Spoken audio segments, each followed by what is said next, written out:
Sumit, are you also doing what I am doing?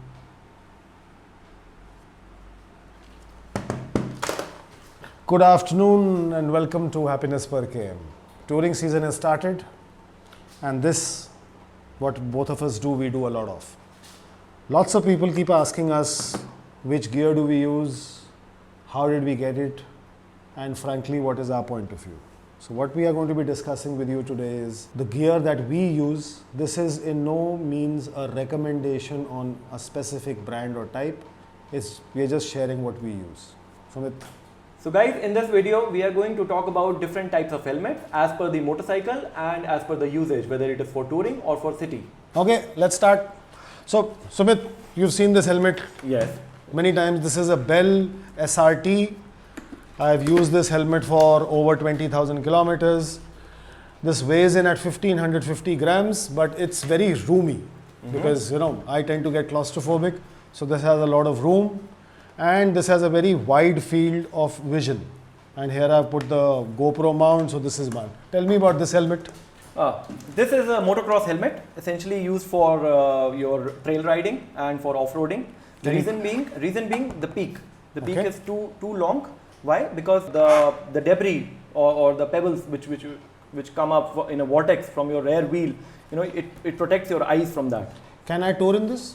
No, you cannot tour in this because the peak. Yeah, you can tour in this, but you need to remove the peak because the peak it gives you a whiplash, while riding. You can't use it. Is it noisy or is it comfortable? It is very noisy because the absence of a visor makes it very noisy, but it is very roomy. Because on trails, you tend to ride very slow. Okay. And because of that, you sweat a lot. And if your helmet is roomier, it is much better for you. Show us the helmet that you usually wear for touring. Okay. This is an HJC Arfa 11. Okay. This is essentially a race helmet, but can be used for touring as well. See, what I liked about this helmet, and I've always liked it, is just that, maybe this is just too pricey, is the ventilation. Yes, the ventilation is fabulous. There are two wheels here which you can turn off and turn on the ventilation. Nice. The air comes from here and goes out from here, right? And there are another air vents in the front, one on the chin, and there is a hidden vent which is inside.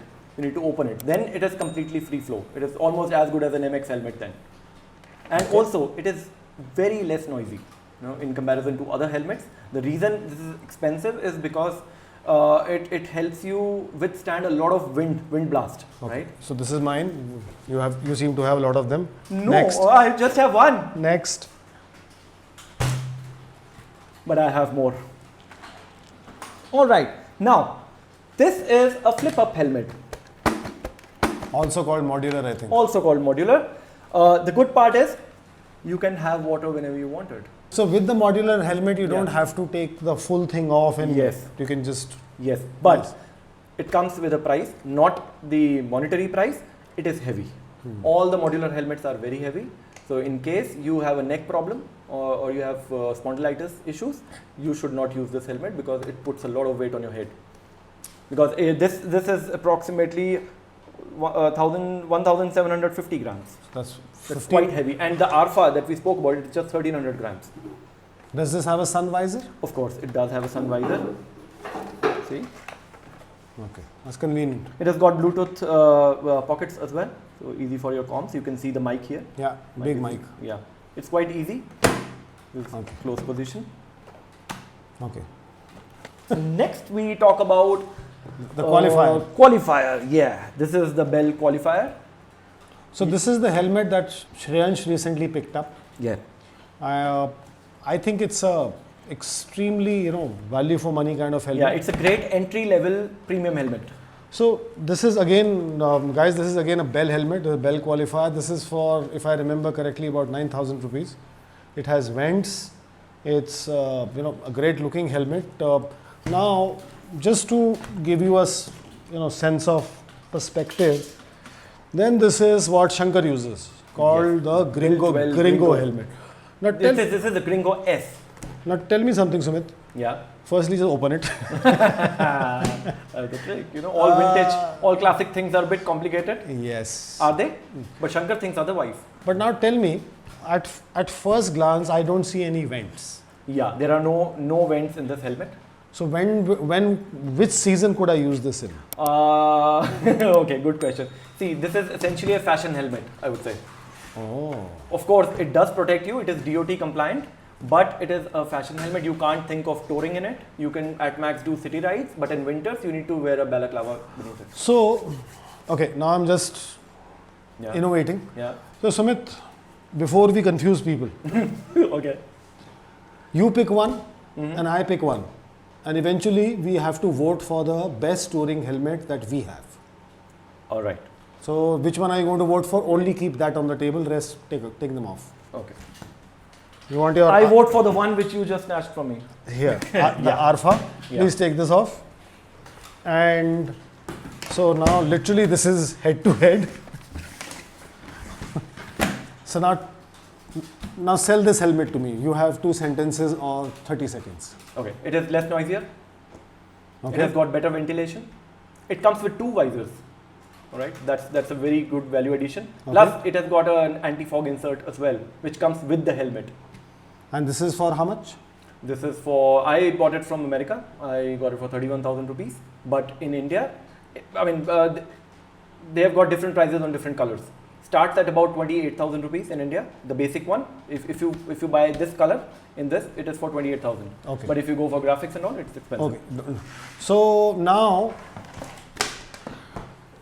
this is the Bell SRT. Yeah. 1, 2, 3, 4, 5 vents.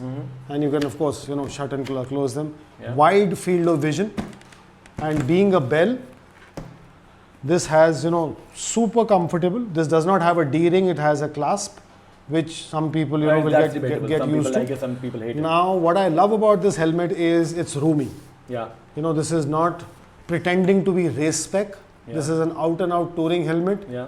Honestly, yes, it comes down to personal preference, but if that's 31,000 and this is 18,000, Okay. I don't see what am I buying extra for 13,000. I'll tell you. The weight. No. Weight, of course, that is one part of it, but you purchase it for 18,000 like you said, That's right? right. Another visor costs you about 4,000, 5,000. 5,000, 23,000. All right? Then the anti-fog insert, how much? You pay 2,000 rupees perhaps? 900 actually. Okay, 900. 900. So 26,000 rupees. If you buy this helmet in the same color, it is 28,000 rupees. So why not buy this? When you also spoke about the wide field of vision. Yep. This has got a taller field of vision.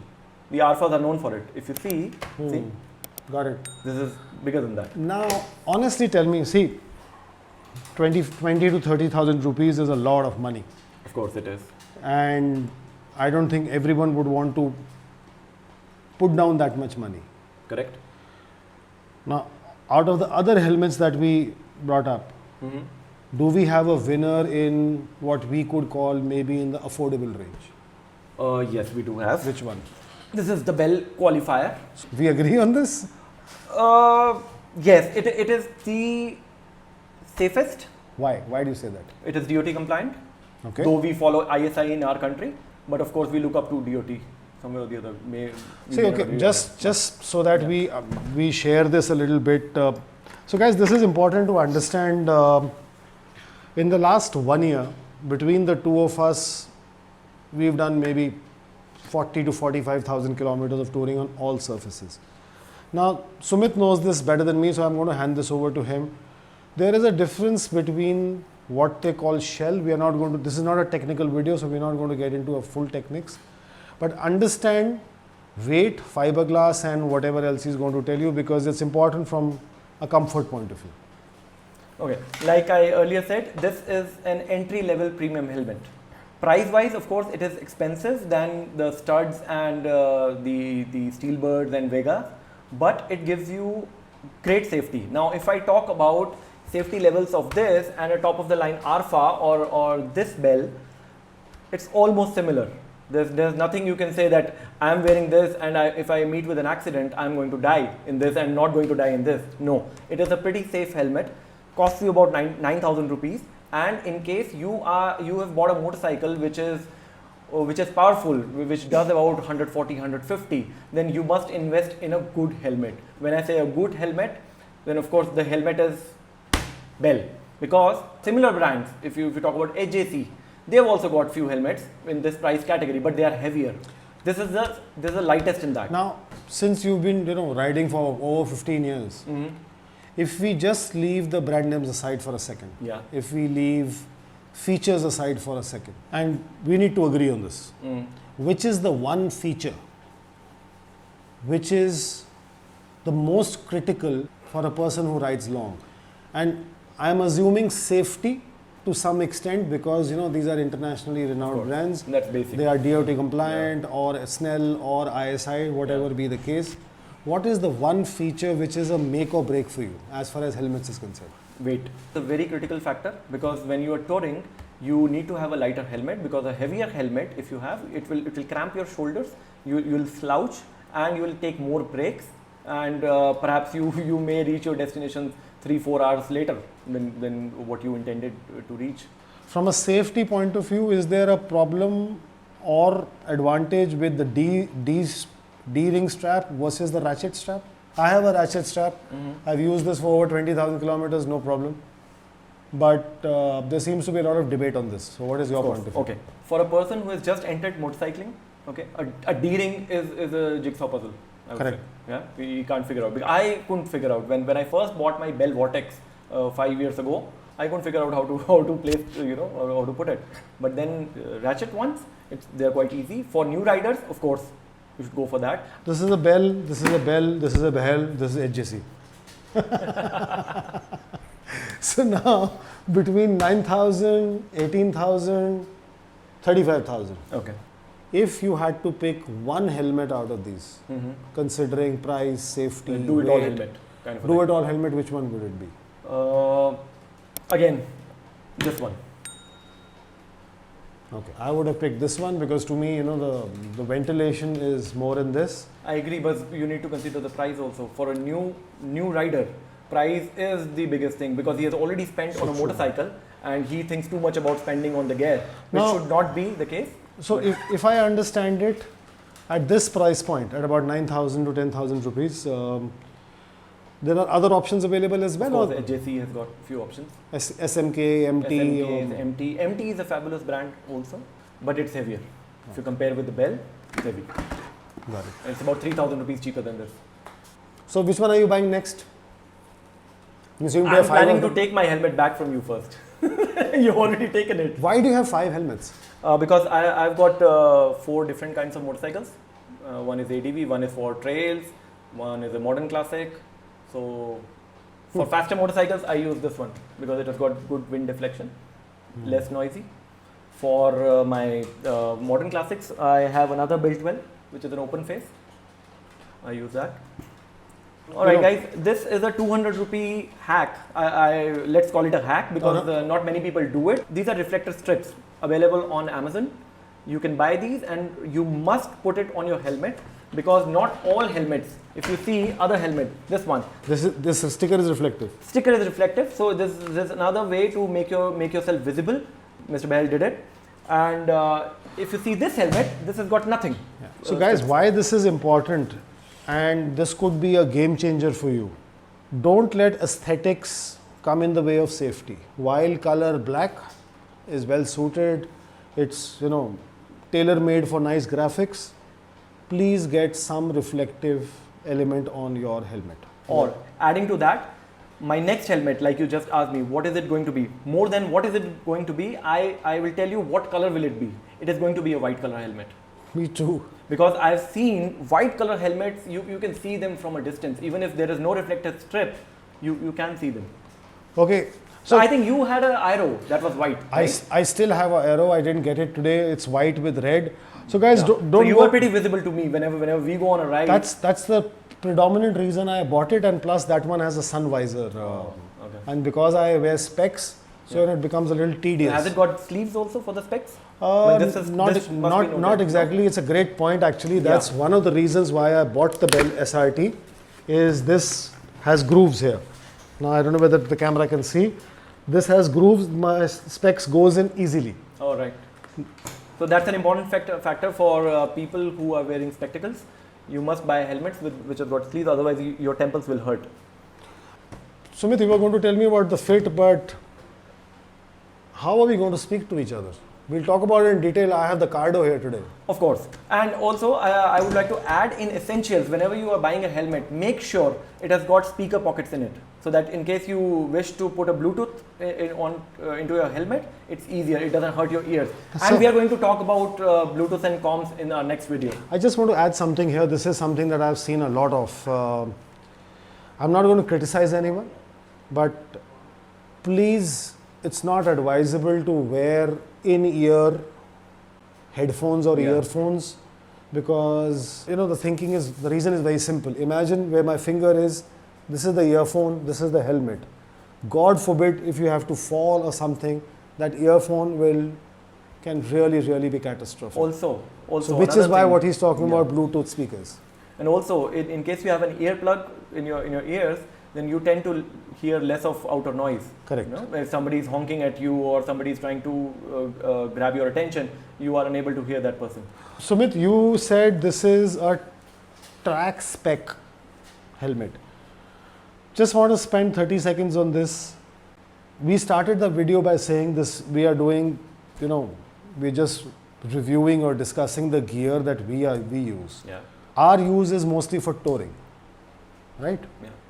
Now the question that I'm asking is, between the modular, front face, front open, full face, track spec, does this meet all the criterion that you need to tour safely? And lastly, tell me about the fit, because I've made this mistake earlier because I like things a little roomy. I found out the hard way many years back that the helmet should not be roomy. Mm-hmm. So just talk about that, please. First of all, in case you're buying a helmet online, you need to be very sure of the circumference of your forehead.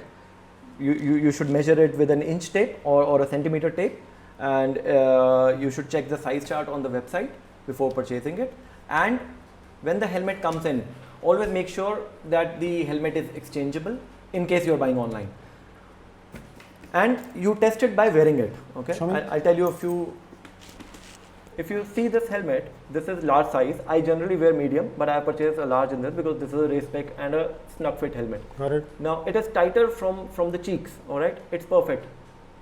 Don't bother if it is tight from here. What you should be bothered about is it should never be tight from your forehead. Temples, right? Temples and forehead area, it should be relaxed always, right?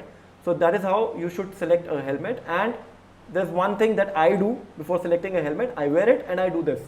Now, if the helmet is moving more than your face, that's too loose. If you're nodding and helmet, it's loose. So that's not the helmet for you. Okay, I think that's done for helmets, and happy touring. Do you use anything to keep the helmet clean, or do you wash the? What I do, I wash the helmet, the liner from the inside about between 3 to 4 months. But I regularly disinfect it. There are disinfectants available. There are sprays available. So this is the helmet cleaner spray that you were talking about. Yes, I use this one. Now this is pretty nice. Does this? So there's no need to wash the helmet from not inside. Every time.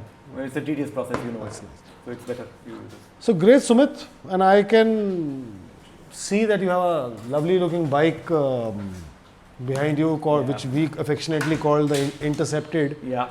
Now, out of sheer curiosity, which helmet do you use with that bike? What do you think? An Alpha? Well, see, you said you have 4 helmets and you have 4 bikes. So I'm just curious, which helmet would go with this bike? Do you tour on this bike? No, I don't. So this is predominantly for city runs or short runs. Oh, one more. Yes. So this is the open face Built-Well Bonanza. I use this helmet for this motorcycle because I don't ride it faster. I just put a bubble shield over it and I'm sorted. But I'm pretty sure you're not going to recommend this for touring. No, not at all. Because this is open face. Never. Got it. So guys, it was a great discussion. So as we said, the Bell qualifier is the minimum level of specification you should look at. Just to summarize what a good touring helmet, and when we say good, it is coming out of years of experience and thousands and lakhs of kilometers that we've done. The helmet should be full face. Of course, it should be full face. It should be light. Anything below 1500 grams is good. Fantastic. Preferable with some bright graphics, which this helmet doesn't have. So we will again bring up this helmet. Yeah, so in case your helmet is not bright or you're unable to find a bright colored helmet, then must put these strips. These are reflective, there's a very high visibility, and you're sorted on the highways during the night. And then optional extras, whether you want to have a sun visor or sunglasses, but you should have some sun protection because at times the glare can get into your eyes. Talk about pin lock. For winters, just like in North India, we've got many weathers. We've got at least 4 different weathers. A pin lock, which is also called an anti-fog insert, it is a must because your helmet doesn't fog up if you have that. In case you don't have it, then it is quite dangerous. Your vision can be blurred. And lastly, this has a D-ring, yeah. This has a D-ring. Now, various formats available. D-ring is generally considered the safest. You can Google it and look it up why. So yes, all in all, terrific session. So when is the ride? Now, Okay, let's go. great. Let's Which go. one are you picking up? I'm picking up my helmet. Thank you very much. That's my helmet. It was great fun speaking to you guys. Any questions? Sumit at happinessperkm.com. And don't forget to click, Like subscribe. to our YouTube channel called Happiness Per KM. Thank you, people. You better